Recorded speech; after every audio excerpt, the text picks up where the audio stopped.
Welcome back to Tyranid 40K. Today we get nerdy and look at some mathammer in our continuing quest for the Tyranid victory in local competitions. I've crunched some numbers and now I share these with you, so hopefully you can build a stronger kill team for the Tyranid factions too. I found happy hacks but also disappointment along the way, and there's a lot to consider here. There are just some things that are very difficult to add, such as the buffs to leadership that comes from taking a model with synapse. These things are just very hard to factor in. So if you see something differently, if you see something that might be a mistake perhaps, or if you build on this to make something even stronger or more comprehensive, I'd love to know your thoughts. So be sure to share them with the hive mind in the comments below. So like this video, subscribe to the Tyranid 40K cult of subscribers, and let's get nerdy. Alright, in today's video I'll be looking at how the offensive potential of various Tyranid models and weapons builds stack up against the ubiquitous Space Marine. This is common practice in 40K since the Marine equivalent, or MEQ, is a good standard to measure other units against, to see how they perform in a head-to-head matchup at a glance. But even though this is really common in vanilla 40K, as far as I know, there just is not much published for this in Kill Team yet. So I wanted to start examining the Tyranid Menace on paper and see how this applies to us. The big thing here is that this is just looking at NID versus Marine for now. You can do this measuring against any faction, such as the Astra Militarum and their standard guardsmen, which mathammer enthusiasts like to do a lot. They tend to call this GEQ, short for Guard Equivalent. So keep in mind, you can tailor list against other factions, do mathammer against them, and that will make the mathammer different. The reason this works is, for example, with the guardsmen, they have low armor saves and low toughness, so things like AP weapons matter less against them than they do a Space Marine. And some weapons that I'm not taking or models I'm not taking against Space Marines may suddenly become a better choice against the guard for the points. So I hope that makes sense, but if you have any questions, just be sure to ask me in the comments section and I'll do my best for you. So first up is the Termagant and Hormagaunts. These are only 4 points base without upgrades, but it becomes very clear very soon that the upgrades do make a difference on these guys in terms of combat performance. The Termagants, for example, are just way better with the Devourer than the Flesh Borer they come with stock. However, this comes at nearly the same cost as Little Gant himself. So it does add 6% additional range and 66% more shots though. So in my opinion, if you are running Termagants against Space Marines, the best way to do this is with a Devourer. With that said, the Termagants perform very poorly either way against Paper Marines. Even without a single penalty to hit, their low ballistic skill just results in very little damage output. And since there are things that can definitely outshoot us in Kill Team, I'm looking at you, Tau and AdMech, it doesn't look like spamming Gaunts is a great idea. However, like I've said already, there are just some things that can't be accounted for. These Gaunts may just be worth taking, especially in Kill Team games that are won with objectives. Spamming 4 lictors, for example, doesn't let you claim 5 objectives spread out along the table. And this is doubly true if those models are stuck in combat, where they're actually designed to be and optimized to be as much as possible.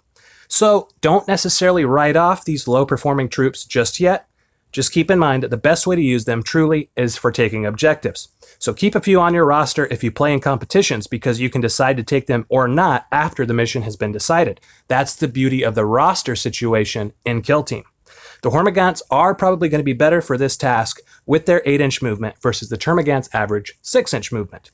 And yes, I know the Termagants can potentially be shooting their Devourers as they claim these objectives, but they're nearly double the cost of the Hormagaunt to make that possible. And even without obscured penalties, long-range penalties, or any other modifiers, those 3 shots come out to 1.5 hits on average, causing 0.75 wounds against the Marine.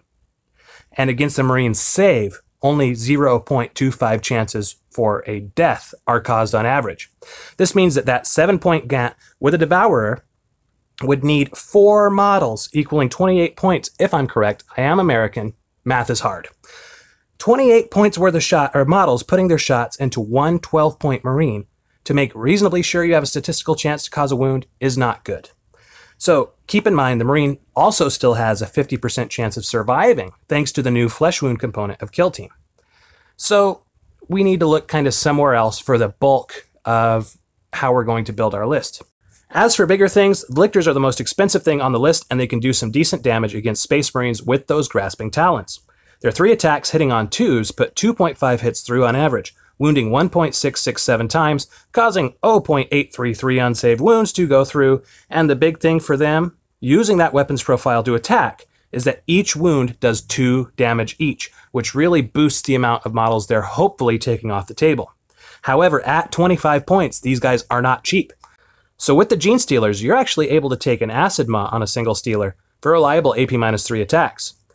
Now, when I saw this Gene Stealer's output next to the Lictors, it was very interesting because if you add the Toxin Sacs to him, you actually get a fairly similar damage output for 50% cheaper. So statistically, that one Maw Stealer that can be taken with Cults or Tyranids is actually a sort of Lictor light just in terms of damage output.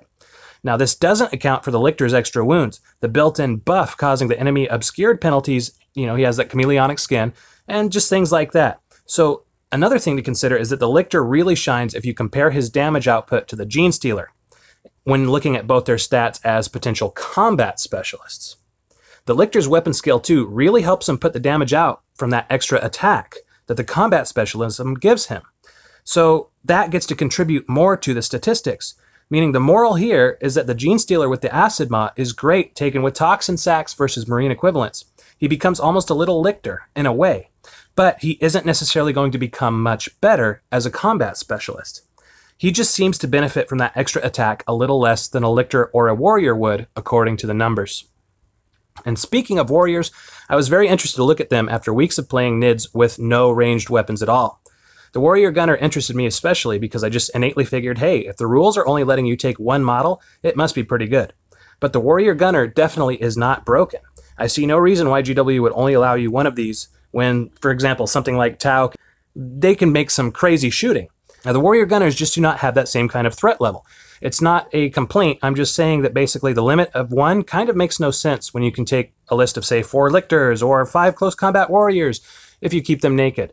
The Warrior Gunner just isn't broken, and I see no reason why we shouldn't be able to take more of him. But, it doesn't matter at the end of the day because looking at the stats, you'll see the weapon that does the most damage is that Venom Cannon, but at even just 1/1 modifier, the damage really goes down fast.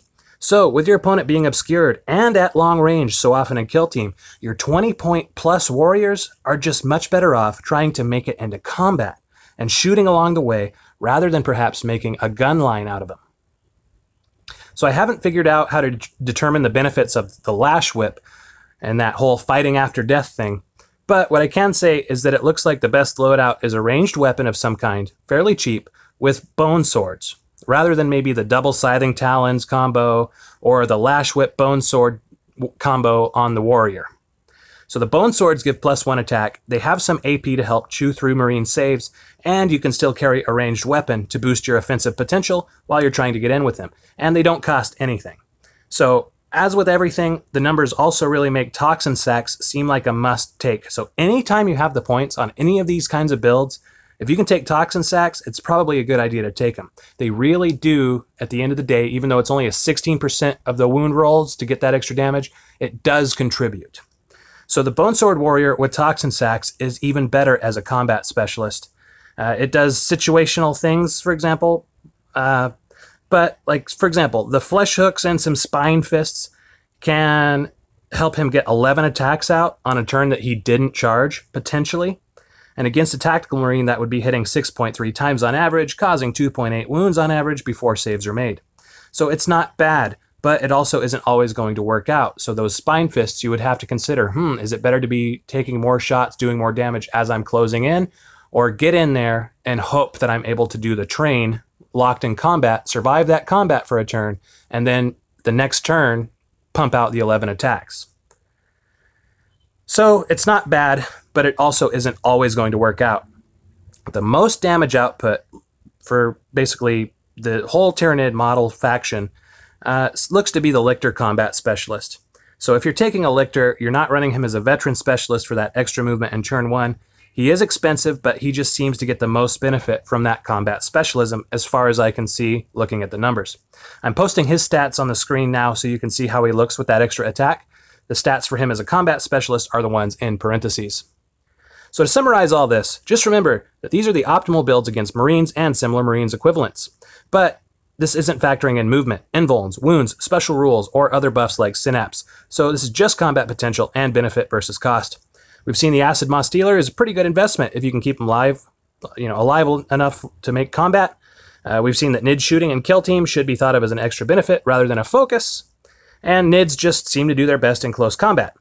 And with specialisms, some builds like the Lictor and the Close Combat Warrior builds really benefit from being a combat specialist quite a bit, whereas the Moss Dealer gets a little boost, but not as much as the big guys do. So also, we've seen on paper that spamming Hormagaunts, all that stuff probably won't do well against Marines, since Scything Talons have no AP and low strength. So even if you're re-rolling ones to hit and potentially getting attacks through, the Marines just statistically are going to make their save and hit you back harder. So I hope you found this helpful in some way. It was actually a lot of work to make, so it'd mean a lot if you just let me know it helped in the comments below if it did. And also, if you see something in a different way, or you run your own mathammer for NIDS, I'd love to see your stuff, so share that with me too. So like this video, subscribe if you haven't done so already, and I'll talk with you again soon. This has been Tyranid 40K.